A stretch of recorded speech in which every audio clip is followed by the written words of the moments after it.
एक इंसान की जिंदगी काफी उतार चढ़ाव से भरा होता है। इंसान कब अपने फायदे के लिए झूठ बोलता है और कब सच समझने की कोशिश करता है।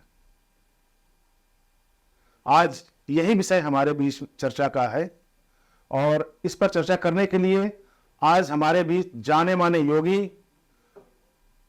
प्रोफेसर DS अग्रवाल जी स्टूडियो में मौजूद हैं। हम इनसे जानना चाहेंगे कि इनकी जीवन की जो यात्राएं रही है वो किस तरह से रही है, कितनी कठिन रही है और कितनी सुगम रही है, किस तरह से इन्होंने अपनी जिंदगी को सुगम बनाया। और आज अगर मैं कहूं तो मुझे लगता है कि आप बहुत कम लोग ऐसे हैं कि जो सच बोलने का मादा रखते हैं, हिम्मत रखते हैं। लेकिन आज इन्होंने जो भी जिंदगी जी है, यूं कहिए कि लड़ाई की आजादी के बाद इनकी पैदाइश हुई, आजादी के तुरंत बाद, इसके बाद ये इंदिरा गांधी के साथ रहे, फिर इसके पहले 1977 में जो सरकार थे उनके साथ रहे, जेपी में रहे। और जब इन्होंने आंदोलन को देखा, जेपी मूवमेंट को देखा, तब इनको लगा कि तो दुनिया कुछ और है और अपनी वास्तविक जीवन कुछ और है। तब से इनकी मनोवृत्ति बदली और आज ये हमारे स्टूडियो में मौजूद है। सारी जिंदगी जीने के बाद तो इनसे कुछ सवाल लेंगे और जानेंगे कि इनकी जिंदगी में किस तरह के उतार चढ़ाव हुई और सच बोलने की जो हिम्मत है वो कहां से आई। अग्रवाल साहब, स्टूडियो में आपका स्वागत है। आपको लोग विश्व गुरु योगी के नाम से भी जानते हैं, श्री श्री योगी जी, श्री योगी जी के नाम से जानते हैं। और विश्व के कई जगहों पर आपने अपना झंडा फहराया और भारत का झंडा आपने लहराया, उसको ऊंचा किया, भारत का मान बढ़ाया आपने भी। आज आप स्टूडियो में मौजूद हैं। हम जानना चाहेंगे कि आपकी जिंदगी की शुरुआत कैसे हुई, संक्षिप्त में बताइएगा, और फिर क्या क्या कठिनाइयां और आपके साथ कई लोग जोड़ने की भी कोशिश की है, जिसमें लड़कियां भी रही, औरतें भी रही, विदेशी औरतें भी रही, और उनसे जो जुड़ी हुई जो सच्चाई है वो मैं चाहूंगा कि आज आप बताने की कोशिश करें कि क्या रही हो। धन्यवाद। वसुदेव सुतम देवम कंस चारूर मर्दनम देवकी परमानंदम कृष्णम वंदे जगतगुरुम। कृष्ण ने कहा है कि जो प्रॉब्लम आपके जीवन की है एक ही सॉल्यूशन है। द्रौपदी ने हमारा साथ नहीं मांगा तो हम द्रौपदी परेशान हुई, तो भगवान कृष्ण ने अर्जुन को भी यही कहा, अनन्वश्चिन्त्यात्मा यो माम मे जना पर्युपास्ते तेषां नित्य नियुक्ता नाम योग क्षेमम भावयामि। आपको मेरे पास आने की जरूरत नहीं है। पेट्रोल महंगा है, गैस महंगी है।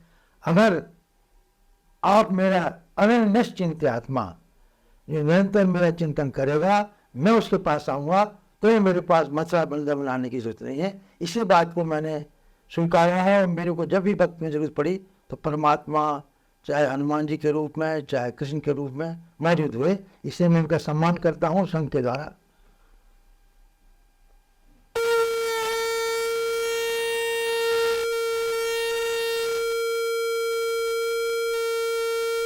उनका मैं सम्मान करता हूँ।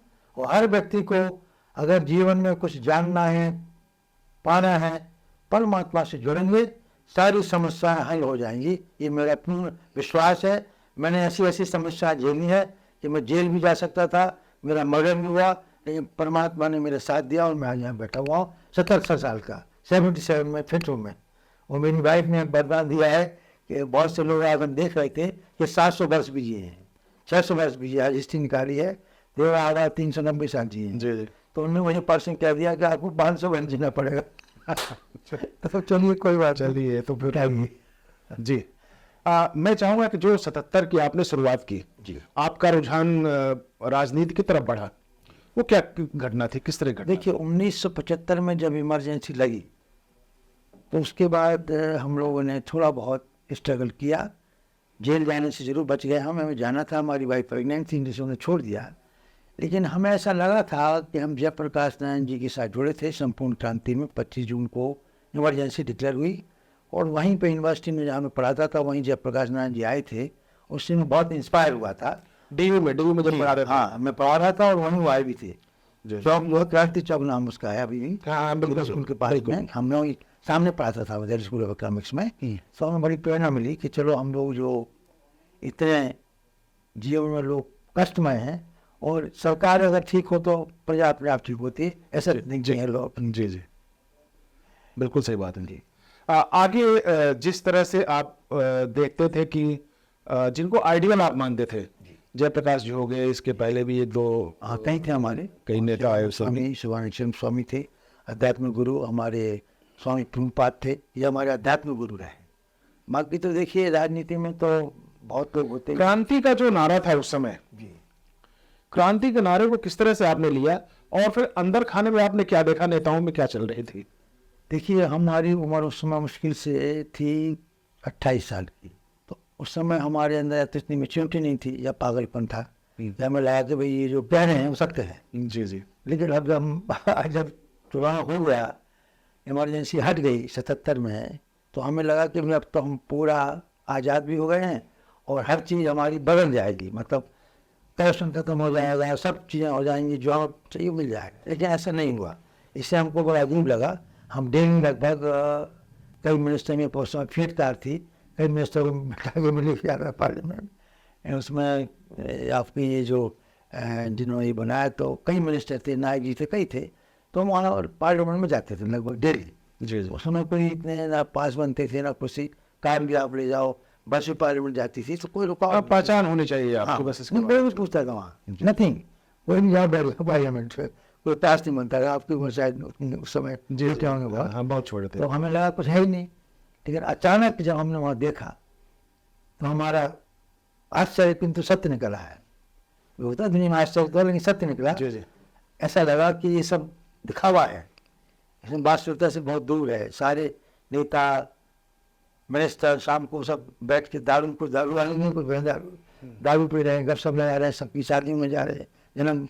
तो हमें कहा भाई ये हम लोग तो धराधर वैसे करते हैं जान मारने के लिए, भाई इसको खा जाएंगे, काट जाएंगे, लेकिन वहाँ को जोड़ लगा तो हमें थोड़ा सा अजीब सा लगा ये।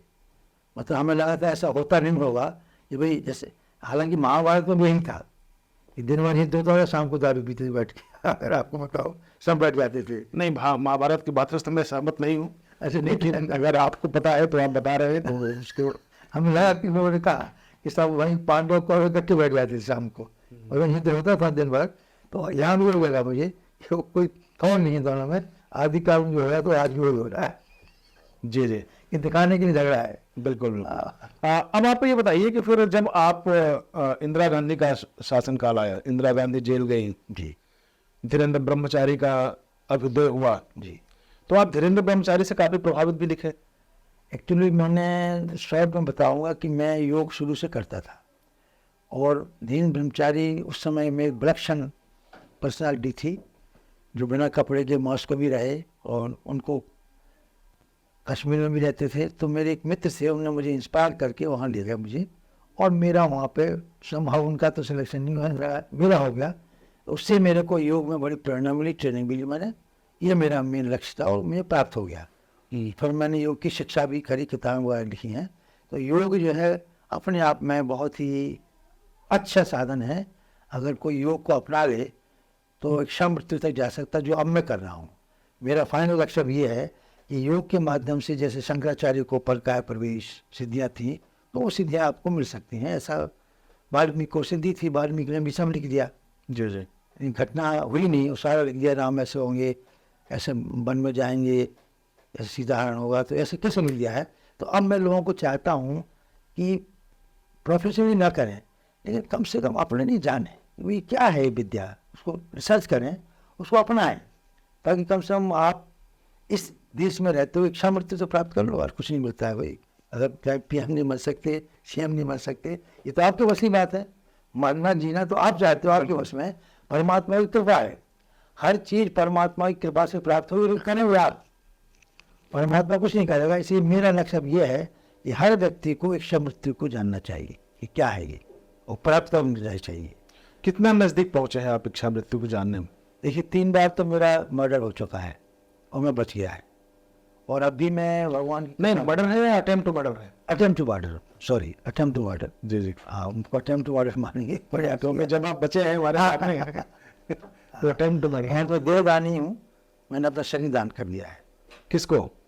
मतलब जब भी बचेगा तो एम्स में जाता है ना शरीर, जब अच्छा, मृत्यु के बाद उसको आपका शरीर के जो अंग हैं, हाँ हाँ। अगर ठीक है तो निकाल लेंगे, नहीं तो आप किसी को बाकी कहते हैं। अच्छा, पूरे शरीर का आपने दान कर दिया है। दे दान जी जी, इसके लिए कार्ड भी मिलता है? कार्ड है मेरे पास, बाकायदा ददीची समिति है जो जी जी, बिल्कुल बिल्कुल। करते हैं, मेरे को कार्ड बना दिया मैंने, तो फंक्शन भी किया था बाकायदा इसका, उसमें बनाया था। अच्छा, जब आप विदेश में आप गए, जी 7 समुंदर पार गए जब भारत की भूमि को छोड़कर, जी। तो क्या उस समय आपका यहाँ की पॉलिटिक्स से या यहाँ के लोगों से दिल उब गया था तब आप गए, या कोई कारण था जो आप वहाँ? ऐसा मेरा यहाँ से कभी ना दिल हुआ है, ना अभी भी ना पहले भी। हमको ये था कि एक लक्ष्य था कि इस देश के अलावा भी शायद लोग इस विद्या को जानना चाहते हैं। जी जी, तो वहाँ भूख थी बहुत ज़्यादा। हमें तो लगा था कि विदेश में हम एडजस्ट नहीं होंगे, वहाँ खान पान, रहन सहन, दारू, वैश्यावृत्ति, सब तरह का वहाँ भाषण था। जी। लेकिन हम ऐसे माहौल में पहुँचे कि हमें वो सारा शुद्ध माहौल मिला, खाना भी वेजिटेरियन मिला, और उनमें 3 चीज़ों की बड़ी उत्सुकता थी विदेशों में। पहली तो योग के बारे में थी, पुनर्जन्म के बारे में थी, कि भाई क्या है जन्म, क्या है पुनर्जन्म, क्या है। एक ने कहा मुझे, बोला मैं गांधी जी के साथ था, मैं बता सकता हूँ आपको, इस तारीख को मैं आता। तो मुझे लगा कि भाई तो बड़े विलक्षण लोग हैं, भाई इंडिया से जहाँ नॉलेज इन लोगों को है। तो योग में उनकी रुचि थी, ज्योतिष में उनकी रुचि थी, भविष्य, क्योंकि हमको लगता है कि भाई विदेश बहुत संपन्न है, लेकिन जितनी इनसिक्योरिटी विदेशों में है यहाँ नहीं है। बहुत सिंगल फैमिली है, आप अकेले ही रहते हैं, अकेले खाते हैं, कमाते हैं। हमारे देश में तो भाई एक भाई कमा रहा है तो 4 उठा देगा, तो वहाँ ऐसा नहीं है। तो वहाँ जाके पता लगा कि बड़ी इनसिक्योरिटी है। तो भविष्य जानना चाहते थे वो। तो मेरे को तो ज्योतिष नहीं आती थी, लेकिन मैंने कहा सीखता हूँ मैं। तो धीरे धीरे मैंने एक नई विद्या का प्रचार किया, न्यूमरोपामिस्ट्री। न्यूरोपामिस्ट्री, न्यूरोपामिस्ट्री, नंबर से पाम रीडिंग और बॉडी। जी जी, विद्या कोई नई नहीं है, लेकिन लुप्त सी हो गई है। पहले हमारे समझ में ज्ञान होता था, जैसे शरीर को देख के लक्षण बता देना, भी ये आदमी कैसा हुआ, अंगूठा देख के, मुँह देख के, कान की, ये सामुद्रिक शास्त्र से समझ साथ कहते हैं। तो मेरे को लगा इंस्टेंटली बेहतर है, क्योंकि अब निकालने में टाइम लगेगा। तो मेरा कामयाब भी रहा। मैंने जितने भी लोगों की स्टडी की, लगभग 90% सही। तो आप न्यूरोपामिस्ट के माध्यम से आप विदेशियों पर हावी रहे? न्यूरोपामिस्ट और योग और आयुर्वेद तीनों। अच्छा, खाली पामिस्ट्री पे नहीं रहे हूँ, जी जी, क्योंकि इसको मैंने एक सेकंड माना। जी जी, फर्स्ट प्रायोरिटी मेरी योग थी, सेकंड आयुर्वेद थी। तो भाई योग तो एक विद्या है जिसके माध्यम से आप समाधि जाते हैं, स्वस्थ रहते हैं। देखिए पामिस्ट्री एक सेकेंडरी विद्या है जिसके बारे में लोग, हर आदमी तो नहीं जानना चाहता है, लेकिन मेरे हर आदमी सीखना चाहता है। जी जी। और अब आयुर्वेद है। जहाँ तक मैंने सुना है कि जो भी भारतीय बाहर जाते हैं, जी खास करके जो गुरु हो या फिर योगी हो, तो उनको वहाँ का जो माहौल है उसमें ढलने में दिक्कत होती है, जो आपने भी एक्सेप्ट किया है। लेकिन आपने एक शब्द का अभी इस्तेमाल किया कि वेश्यावृत्ति का भी वहाँ पे वो होता है। तो क्या उस जाल में आप फंसे? देखिए ऐसा है कि शुरू में तो हम बचते रहे। जी, जब हमने अपने स्पीच में 2-4 बातें कही, जैसे समाधि लगाना, गाड़ी रोकना, और लास्ट में मैंने कह दिया भी हमारे योगी बड़े तपस्वी होते हैं, बड़े ताकतवर होते हैं, तो उनमें वो विद्याएं हैं जो स्त्री प्रसंग में स्त्री को बहुत खुश कर देते हैं। तो उनको लगा कि भाई आप भी ऐसे हैं क्या। तो उन्होंने हमसे प्रश्न भी किया कि भी हम आपके साथ बजोरी विद्या करना चाहते हैं। तो मैंने टालने के लिए कहा कि भाई अभी तो ओवर बुकिंग हो गई है, अगले साल आप करेंगे। नहीं, ये मजाक में कहा है या वास्तव में ओवर बुकिंग थी आपकी? बात बहुत थी, सैकड़ों लड़की खड़ी जाती थी, हमारे देखते ही पीछे लग जाती थी। एक के साथ में फिर मित्रता करना भी पड़ी बाद में फाइनली। तो आपने मित्रता की वहाँ पे? जी, मतलब आप उस दलदल में फंस गए? नहीं, हम दलदल नहीं फंसे, हमारा तो एक प्रयोग था वो। जी जी, हम ये जानना चाह रहे थे कि हम ये जो बजोरी विद्या ब्रह्मचारी ने मुझे सिखाई है, दिन ब्रह्मचारी ने मुझे सिखाई थी, हाँ। तो वास्तव में ब्रह्मचारी इसलिए जाने भी जाते थे, बदनाम भी थे, मशहूर थे। जी जी, मशहूर थे वो, क्योंकि उनके अंदर ही विद्या थी। 2 विद्याएं बड़ी उनके अंदर थी, खिचड़ी मुद्रा। खिचड़ी मुद्रा होती है जिसमें जब हम ये समाधि लगाते जमीन में, तो अमृत को रोक लेते हैं। तो 10 दिन 5 दिन आप मरे नहीं फिर जीप जीवता कर। खिचड़ी मुद्रा अगर कोई करने लगे तो उसके अंदर वैसे ही बहुत अच्छा आकर्षण भी हो जाएगा और अकाल मृत्यु से दूर हो जाएगा। तो वो मैं थोड़ा बहुत सीखा उसको, और बजरंगी मैंने सीखी लेकिन प्रयोग नहीं किया। तो हिंदुस्तान में तो आसान होता नहीं प्रयोग करना, उसके लिए तो बहुत स्ट्रांग पार्टनर चाहिए आपको। कोई युद्ध जैसा ही ना, मल्ल युद्ध है। अगर आप इतने स्ट्रांग हो, अगला आदमी बीमार हो जाए, उसको कुछ हो जाए तो मुसीबत हो जाएगी। तो वहाँ इन विद्याओं के लिए वो तैयार हैं। क्योंकि उनकी जो वासना है वो पूर्ण नहीं कर पाता कोई भी। जी जी। जैसे हमारे देश में एक बहुत विलक्षण लेडी थी, नाम नहीं बता सकता मैं यहाँ, उसकी भी वासना बहुत ज़्यादा थी, तो दर्जन लोगों को ने भी उसको पूरा नहीं कर पाया। तो वहाँ भी एक बड़ी प्रॉब्लम है कि वहाँ के जो पुरुष हैं उनमें ताकत नहीं है इतनी, तो अपने काम में इतने बिजी होते हैं। और लेडीज में पता है कि हर स्त्री में 12 गुना काम वासना होती है, वो हर व्यक्ति के बस की बात नहीं है कि जो उनको पूर्ण कर सके। और चूँकि वो सक्षम विचार की महिलाएं वहाँ रहती हैं, उनका कोई कमिटमेंट नहीं है, मैरिज होती नहीं है, उनका रिलेशनशिप होता है, लिविंग रिलेशनशिप होता है। तो आज आपके साथ में, कल किसी के साथ में, तो सक्षम विचार की थी वो। तो हमें भी फिर लगा कि भाई हम जब यहाँ रहना है तो उनकी बात तो माननी पड़ेगा, नहीं तो हम वो स्वीकार नहीं करेंगे। इसलिए मेरे को कोई उसमें मुझे ये नहीं फील हो रहा है ठीक। मैंने बाकायदा अपने परिवार में इस बात को बताया भी, और जो मेरे साथ गया था उसे धोखेबाजी करके एक लेटर भी लिख दिया उसने मेरी पत्नी को। तो पत्नी का वो तो मुझे बता चुके हैं, बोले 12 लड़कियाँ सोती हैं मेरे घर में उनके साथ ही, उसको जो करना है तो यहाँ कर लेंगे, बाहर क्यों करेंगे, भाई मेरा छूट गया कि तुम्हें करना करो। अच्छा, बहुत हिम्मत की बात है कि आप कैमरे पे आके हम बिल्कुल तरह की बातें कर रहे हैं। हमें कोई व्यवसाय क्योंकि अक्सर देखा गया है कि लोग अपने घर पे अक्सर झूठ बोलते हैं, लेकिन आप पहले व्यक्ति हैं यहाँ पे आने के बाद कि आप इस मंच से अपनी सच्चाई स्वीकार कर रहे हैं। और मुझे इस बात का गर्व भी है। क्या जो भाभी को वो भी प्रोफेसर थी जी। दिल्ली यूनिवर्सिटी में, जी जी। तो उनको ये चीजें कैसे स्वीकार हुई कि आप दूसरी औरत के साथ रहें और उनको नागवान उनका जो देखिए, हर पुरुष में और स्त्री में काम भावना एक सी नहीं होती है, ये हमारे अंदर बड़ी गलतफहमी है। हर व्यक्ति की अलग अलग क्षमता होती है। कोई व्यक्ति साल में, जैसे शेर है, साल में एक बार करता है स्त्री प्रसंग, कई व्यक्तियों को महीने में भी चल जाता है, कई ऐसे भी लोग होते हैं जो डेली वाले भी होते हैं, कई वीकली होते हैं। हमें संभव पता नहीं है कि हमारे अंदर इतनी शक्ति क्यों है। हमें जो बताया गया है, मैं स्वीकार करूंगा, मुझे पता तो नहीं है कि मेरी योनि राक्षस योनि है। राक्षस योनि आपकी? हाँ, राक्षस योनि है, और मैंने ब्रह्मा जी का तप करके इसको सुधारा है। तो हो सकता है उसका भी मेरे को असर हो। राक्षस तो आपको पता ही, खान पान मेरा सात्विक है, लेकिन मैं इस मामले में अभी 25 साल जैसे मैंने अनुशासन रखा, लेकिन बाद में मेरा अनुशासन नहीं हुआ, तो परमात्मा ने मेरे को फिर पार्टनर भेज दिया कहीं से। अब क्या उसकी कृपा है नहीं है मैं नहीं जानता। अच्छा, पत्नी के अलावा आज भी पार्टनर है आपके? नहीं, अब नहीं है। हमारे एक गुरु हैं, उन्होंने मना कर दिया, अब तो मैं ब्रह्मचारी बनना है बस का। कुछ साल पहले थे, 2-3 साल पहले? हाँ बिल्कुल थे। पत्नी को पता था?